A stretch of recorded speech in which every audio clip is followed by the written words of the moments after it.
पुण्यात काही दिवसांपूर्वी राष्ट्रवादीचे माजी नगरसेवक वनराज आंदेकर यांच्यावर गोळीबार करण्यात आला होता। या घटनेत ते गंभीर जखमी झाले होते। जखमी अवस्थेत त्यांना रुग्णालयात नेण्यात आलं, मात्र उपचारादरम्यान त्यांचा मृत्यू झाला। दुचाकीवरून आलेल्या दोघांनी वनराज आंदेकर यांच्यावर गोळीबार केला। एकूण 5 राऊंड फायर करण्यात आले।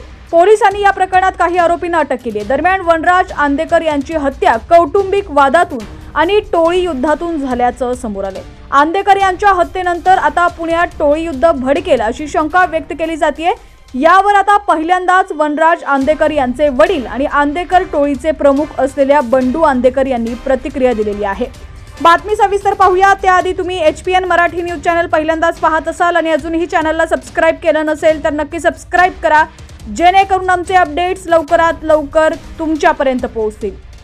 यावर बोलताना बंडू आंदेकर हे म्हटलेले आहेत की मी शपथ घेऊन सांगतो, असं काही करणार नाही मी आता न्यायाची वाट बघेल। आम्ही गुन्हेगार होतो तर आम्हाला मारायचं होतं, निरपराध मुलाला का मारलं असा सवाल देखील त्यांनी यावेळी केलाय।